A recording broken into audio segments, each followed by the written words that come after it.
Dear Friday, let's put good times in gear. We've got power tailgates to power game days and a trailer backup guide that's the champ of the ramp. Heck, we might even cancel Monday. Toyota Trucks.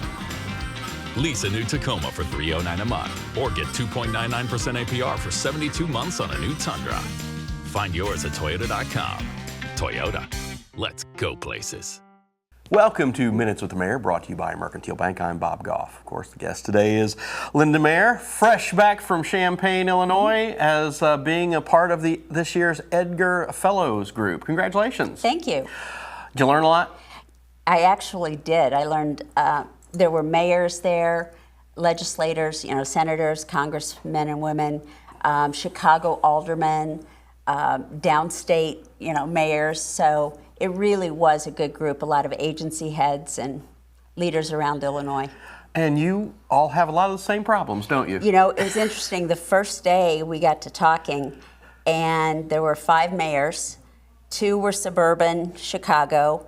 1 was metropolis, way Illinois, way downstate. Me, and then 1 from St. Charles, Illinois, a little bit. Or actually DeKalb would have been the one outside the burbs. Okay. And we all have the same issues, homelessness, infrastructure, data centers, NIMBY. We could have just exchanged places and, wouldn't have missed a beat. And I think the one thing is, I think in a lot of these communities, the metro areas don't have they've got you go from one burb to the next burb to the next burb. There's you're all going to have zoning. You're all going to have issues. Here, when you're a larger or a mid-sized community, it's out kind of in the middle of nowhere.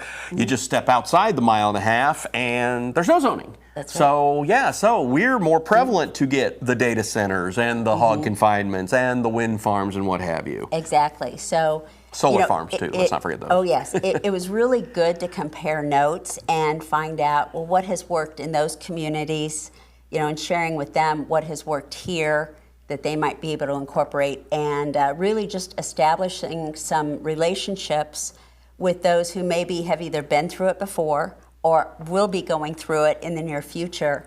The one thing I really learned about data centers is that the property tax potential from a data center is so significant. Oh, really? It could be a game changer. DeKalb Why is just that? built a lot of things. Just the value. Okay. The value alone, property tax is extremely high.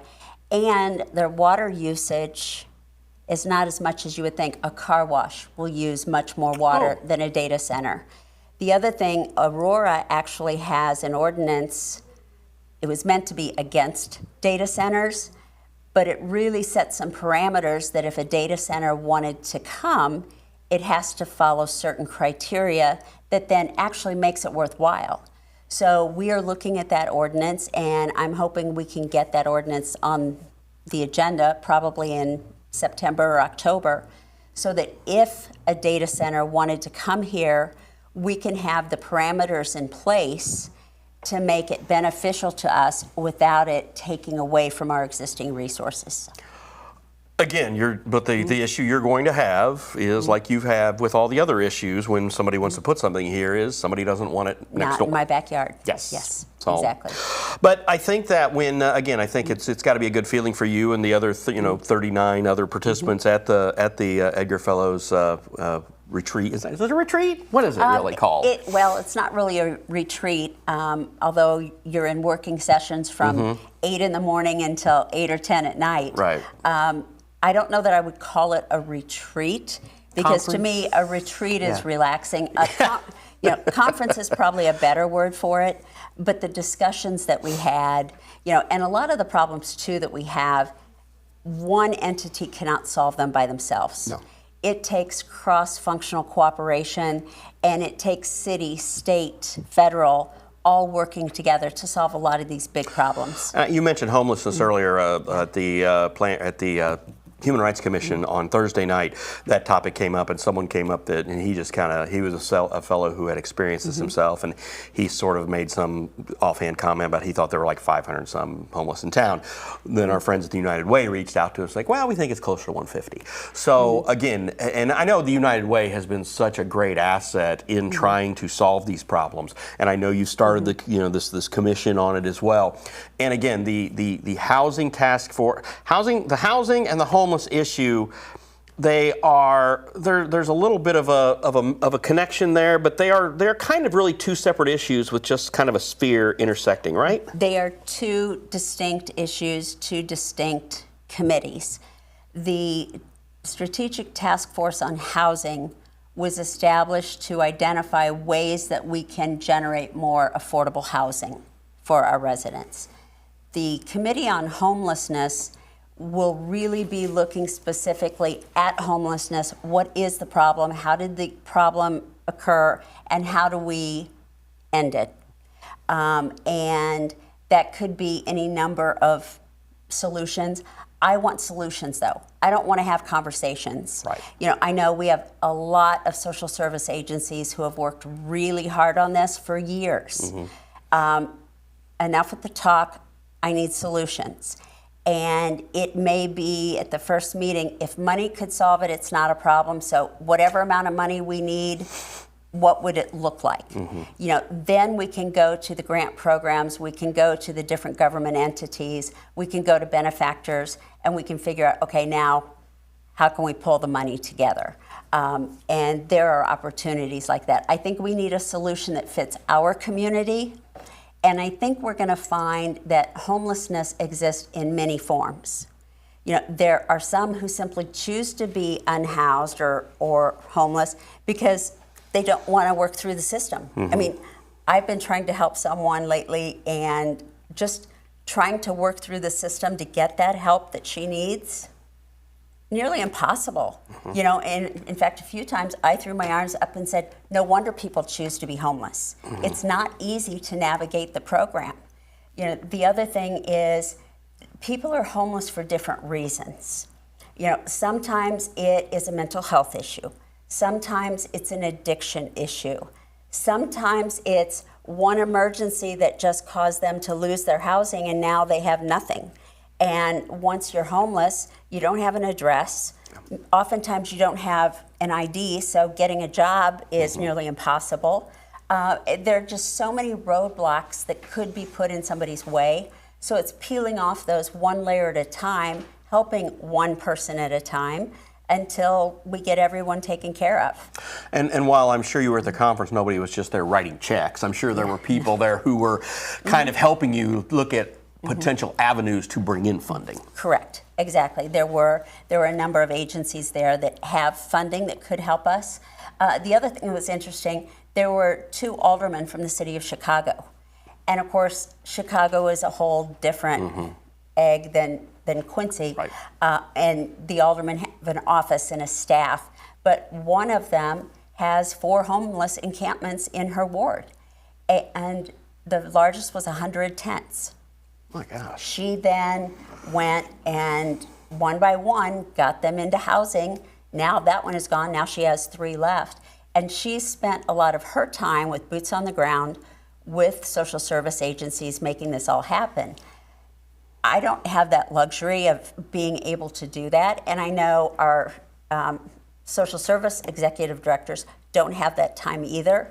But if we can pool the resources and get 10 or 12 agencies together and each take one at a time, then you know what, maybe in 6 months we're going to have most of them taken care of. And then of course then some mayor somewhere will give train tickets or bus tickets and we'll have a whole lot more. And to me, you know, these are still human beings, and you know, they're our neighbors, whether we like it or not, whether they got here by happenstance or whether they grew up here. It doesn't matter. Right. Everybody deserves to be respected. Everybody deserves to be treated with dignity. They are a human being.